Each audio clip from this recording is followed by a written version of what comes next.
Level 1. The Recruit. You're 19. You lied about your age at 17, and nobody checked.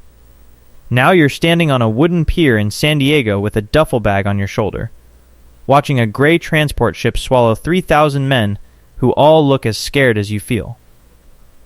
13 weeks. That's all the Army gives you. 13 weeks to turn a gas station attendant from Tulsa into something that can kill a man and keep breathing while other men try to kill him back. You learn to strip a Garand blind. You learn to low crawl under live tracer fire. You learn that the drill sergeant screaming in your face isn't cruelty, he's trying to keep you alive long enough to hate him properly. From a beach. 6 months from now. They don't tell you where you're going. Nobody tells you where you're going. You find out the name of the island the same week you land on it, a lump of coral and volcanic rock nobody back home could find on a map. Your pay is $50 a month. Most of it's already spoken for by a mother who doesn't know what a landing craft sounds like when the ramp drops. You've never fired at a person. That changes in 9 days. Level 2. The Survivor. The ramp drops and the noise stops being sound and starts being something your whole body feels. Coral doesn't dig like sand, it doesn't dig at all. Your entrenching tool bounces off rock like you're trying to bury yourself in concrete, and the only cover on this beach is the man in front of you, and he's already down. It's 115 degrees. Your canteen ran dry an hour ago. The reef offshore wrecked half the Amtraks before they even reached sand, so you're wading the last 200 yards through water that machine guns are stitching into foam. You make it to a shell crater, and you don't remember making it. Your hands are shaking too hard to reload. The man beside you never learned his name. He came aboard ship 2 days ago, takes a round, and doesn't make a sound at all, which is somehow worse than if he had. You keep moving forward because forward is the only direction that isn't the beach. Command told you this island would take 4 days. You're still here on day 30. Level 3. The Fire Team. You made it past the beach. That's the whole qualification. Nobody gives you a medal for it. They give you 3 replacements and a fire team leader's slot, because the man who had it before you is being written up in a letter his mother hasn't received yet. You're 20. The private next to you is 17 and swears he's 19, and you know he's lying because you told the same lie 2 years ago. He asks you what it's like. You tell him to stay low and stop asking questions, because the truthful answer would make his hands shake worse than they already do. Night is the worst part of the island now. Infiltrators come through the lines speaking broken English, calling out fake names, trying to get you to raise your head at a shape in the dark. Your squad loses a man to a knife 3 feet from his own foxhole. After that, nobody sleeps. You take turns pretending to. Your pay bumps to $66 a month. It buys nothing on a coral rock 8,000 miles from a store. Level 4. The Sergeant. 60 days in country and you're the old man of your squad, which means you're 21. You've absorbed 11 replacements. You remember maybe 4 of their faces clearly, and the 4 you remember are the ones who didn't last a week. The Army's replacement pipeline is a conveyor belt with no off switch. A landing craft brings you strangers with clean dungarees and dry boots, and the island uses them up at a pace that would look impossible on paper. You stop introducing yourself by asking names first. You ask what state they're from. Instead, it's easier to lose a state than a name. You catch dengue fever in week 9 and refuse the evac, because the corpsman tells you evac beds are for men who can't walk, and you can still walk technically if someone's shooting at you.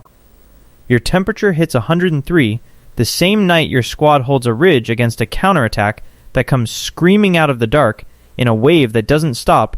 When the front line falls, it just climbs over the bodies and keeps coming. You survive the ridge. You don't remember most of it. Your platoon sergeant tells you that's normal. He says it like it's supposed to be comforting. Level 5. The Platoon Sergeant.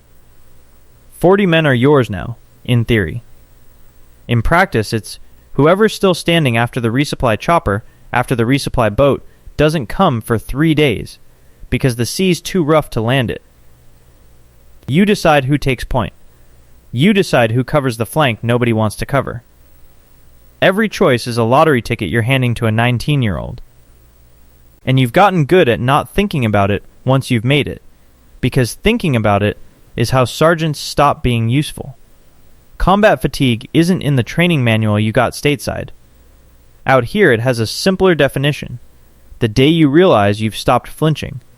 Not because you're brave. Because the part of you that used to flinch got used up around week 12. And what's underneath it is quieter and more dangerous a version of you that can watch a man die and immediately ask what's for chow. You've been in 3 campaigns. You've been recommended for a battlefield commission twice and turned it down twice. Because officers on this island have a life expectancy you don't want any part of. Level 6, the lieutenant. Command finally makes the decision for you. 90 days of officer candidate school stateside, and you come back to the Pacific with a gold bar and a platoon of strangers who've heard every kind of lieutenant get them killed before. Your platoon sergeant has 3 campaigns on you and forgets to call you sir about half the time, which you've learned to let go, because he is the only reason green lieutenants live long enough to become less green. You walk point on patrols you don't have to walk point on, because the men need to see the bar on your collar out front, not tucked in the middle where it's safe. Snipers know exactly what a gold bar means from 400 yards out. You lose your first platoon leader within the month the officer you replaced. You try not to do the arithmetic on what that means for you. You write the letters now. You've learned the phrases that let a mother read 3 sentences without picturing the truth. You never once let yourself write the truth down. Some things don't survive being turned into words. Level 7, the company commander. You command 200 men, and you are 26 years old, which on this island makes you elderly. Your company's mud and coral logbook tells the story better than you ever could. Landed with 206, took on 180 replacements over 5 months, and finished the campaign having cycled through more men than the roster ever held on a single day. Every position got filled and emptied more than once. You stopped being able to say the campaign cost you men, because cost implies a transaction that ends. This one didn't end. It just kept billing. A satchel charge takes your right arm below the elbow on the last ridge of the last island of your war. You don't remember the explosion. You remember waking up on a hospital ship watching the coastline shrink and feeling nothing you expected to feel. Not relief, not grief, just a strange, heavy quiet like a machine finally switched off. Your company gets a new commander inside 48 hours. The war does not pause for you. It was never going to. Level 8, the commander. You hold a rank most men in your company will never see up close. You've spent 18 months planning landings on islands most Americans have never heard of and will forget the names of within a decade, names that, to the men who fought there, will never be forgettable again. The night before the largest amphibious assault this ocean has ever seen, you don't sleep. You've reviewed the tide charts 100 times. You've read the casualty estimates your staff prepared, and you've watched grown men go quiet reading the same numbers. Somewhere in a safe on your flagship is a message you drafted in case the landing fails, the kind of message that puts the blame where it belongs. On the decision, not on the boys who carry it out. You give the order at first light. Within an hour, radio traffic starts describing a beach that doesn't match any rehearsal, any map, any estimate your staff prepared. Men are dying in numbers you will spend the rest of your life trying not to calculate exactly, and failing. You will be called a hero in newspapers you'll never fully believe. You will also carry, for the rest of your life, the private arithmetic of every man who didn't make it off that beach, and no rank, no medal, and no newspaper headline will ever let you put that number down. Level 9, the ghost. They ship you stateside in pieces, sometimes literally, sometimes only in the ways nobody can see on a discharge physical. You weigh less than you did at 17. You jump at a car backfiring on Main Street the week you're home, and your mother pretends not to notice, and you pretend not to notice her pretending. The Army gives you a discharge form and a bus ticket. Nobody gives you the words for what you saw, so you don't use any. You take a job. You get married.